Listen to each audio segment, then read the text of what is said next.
जोहार संगवारी हो, स्वागत है आप सभी का छत्तीसगढ़िया न्यूज चैनल में। आइए आपके साथ करते हैं आज के खबरों की शुरुआत छत्तीसगढ़ की सबसे पहली बड़ी खबर के साथ। इससे पहले छत्तीसगढ़ से हैं आप और रोजाना देखना चाहते हैं छत्तीसगढ़ के समाचार, नीचे लाल कलर के बटन को दबा करके चैनल को सब्सक्राइब कर लेना। आज की पहली बड़ी छत्तीसगढ़ में आज से 3 दिनों के लिए छत्तीसगढ़ युवा महोत्सव का आयोजन किया जा रहा है। साथ ही छत्तीसगढ़ लोक साहित्य समारोह का भी आयोजन किया जा रहा है। इस महोत्सव में 3000 से ज्यादा प्रतिभागी 38 विधाओं में अपने प्रदर्शन को दिखाएंगे। युवा एवं खेल विभाग तथा संस्कृति महोत्सव की ओर से रखे गए इस कार्यक्रम में छत्तीसगढ़ युवा और संस्कृति विभाग की ओर से इस खेल में फुगड़ी, भौरा, कुर्सी दौड़, गेड़ी दौड़ समेत सुंदर लोक नृत्य की प्रस्तुति दी जाएगी। साथ ही छत्तीसगढ़ से जुड़ी हुई पारंपरिक वेशभूषा और प्रचलित भोजन की भी व्यवस्था की जाएगी। राज्य युवा महोत्सव में 15 से 40 वर्ष से अधिक की आयु समूह के लोग भाग लेने के लिए शामिल हो सकते हैं।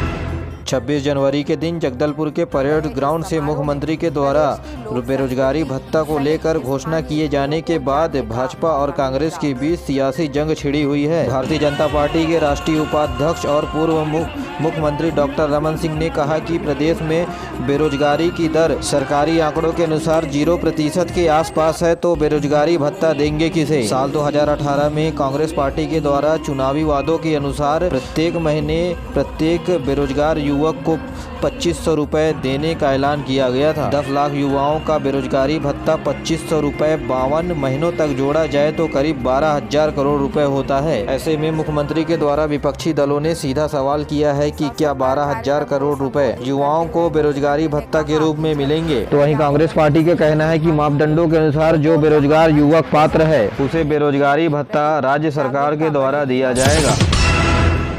मुख्यमंत्री भूपेश बघेल देश के पहले बस्तर के तुरेनार में रूरल इंडस्ट्रियल पार्क रीपा का उद्घाटन करेंगे। स्वरोजगार को बढ़ावा देने के लिए 5 एकड़ की जमीन में 20 वर्किंग सीट बनाया गया है। यहाँ 300 से अधिक लोग काम करेंगे और यहाँ इच्छित स्वरोजगार वाले युवकों को प्रशिक्षण के लिए आवासीय परिसर भी बनाया गया है। ऐसे ही प्रदेश में करीब 300 रूरल इंडस्ट्रियल पार्क बनाए जाएंगे। इस पार्क के बन जाने से ग्रामीण जन आत्मनिर्भर होकर महिला सशक्तिकरण की ओर बढ़ावा दिया जाएगा।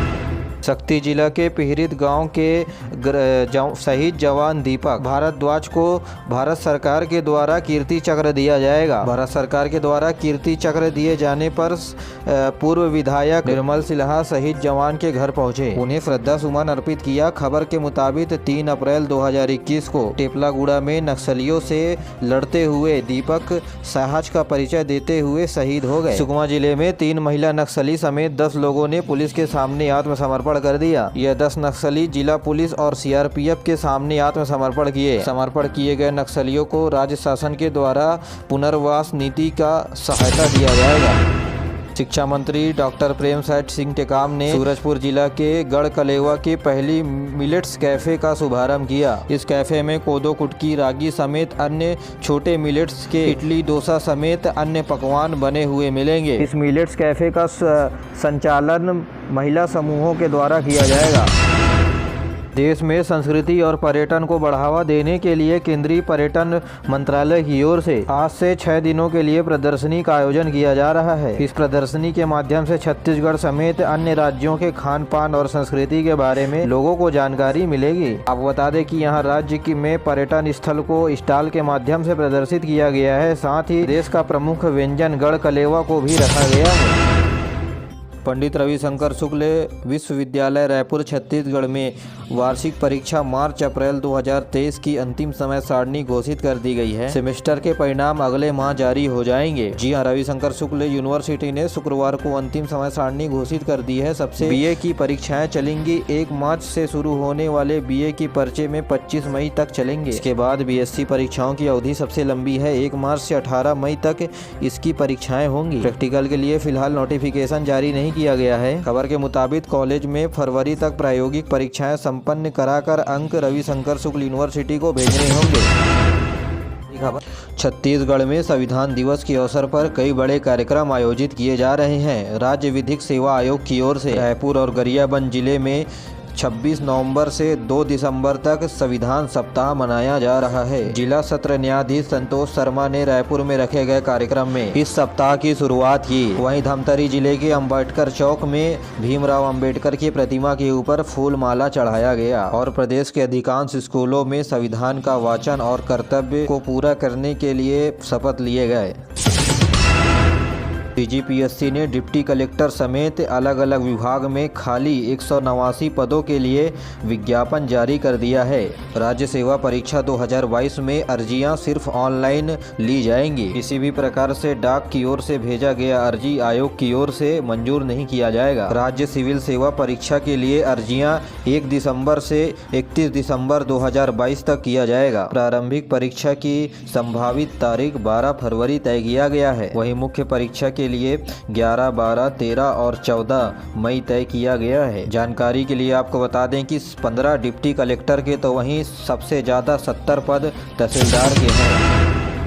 बीजापुर जिले में सुरक्षा बलों के साथ बीते दिनों हुई मुठभेड़ में 2 महिला नक्सली समेत 4 नक्सली मारे गए हैं। उनका शव बरामद कर लिया गया है। पुलिस अधीक्षक अंजना वासने ने इस घटना की पुष्टि करते हुए बताया कि मृत्यु थाना क्षेत्र के STF, DRG और CRPF टीमों को संयुक्त रूप से ग्याम, पोरला और हरलोर में माओवादी होने की सूचना मिली थी।